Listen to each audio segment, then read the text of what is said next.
Senator Scott is recognized from South Carolina.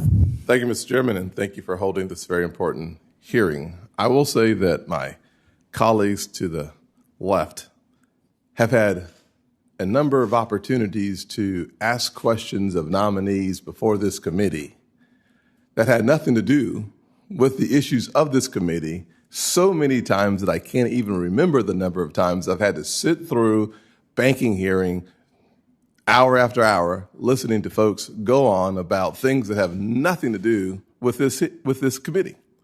I would say that the comments that have been made by these noms, or at least a couple of them tweeting about the police, have everything to do with housing. The fact of the matter is housing is incredibly important, but safety in the place where you live is number one.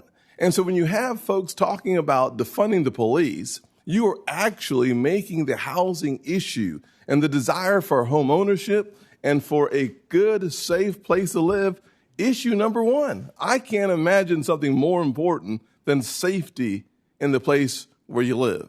And having lived in some of the poorest parts of South Carolina, I can tell you firsthand that the one thing no one living in the communities where I grew up is asking for defunding the police. Not a single person, not one. I'll say this, that you look at the most recent polls and surveys done, more than 80% of African Americans, I think it's 81%, has said very clearly they want the same level of policing or more policing, and that is consistent throughout every demographic in this country. And so while we can make this into a political issue, this is an issue that impacts real people in real places that feel insecure and unsure about where they live, and they want the same dignity and respect where they live. And so for us to take this as a simple political issue is frankly inconsistent with the reality faced by so many people who simply want to come home to a safe place. And while it's really easy to have a conversation not living in those communities about people in those communities, I think it's wrong. I think it's wrong, and not only do I think it's wrong, you can look at what's happening all across the country, and those folks who wanted to defund the police are now trying to find a way to refund the police. You think about Minneapolis with a 90% increase in violent crime and homicides. You think about the fact that they are now saying, wait a second, cutting the police may have been a really bad idea. Baltimore, there are almost 400 officers in a shortage. They have 392 positions to be filled, more than a dozen detective positions vacant. What's happening in Baltimore? The crime is up. And what is the city council saying? They're saying, well, last year we cut it by $22 million. This year, let's increase it by $28 million. Why? Because they understand that putting poor people in a place without security is immoral. It is wrong. And so for us to have this conversation as if it's just a conversation because we are sitting in one of the safest places in the United States is ridiculous, in my opinion. We should take serious our words. We can actually lead people to more violent activities because when leaders say something, people listen. And if you want to lead, take that responsibility seriously. Very serious. Think about New York City just elected a new person who said, you're not defunding my police. We're going to actually add more policing. Whether it's New York City, Oakland, Baltimore, Minneapolis, Los Angeles, all are trying to reinstate millions, tens of millions of dollars in policing.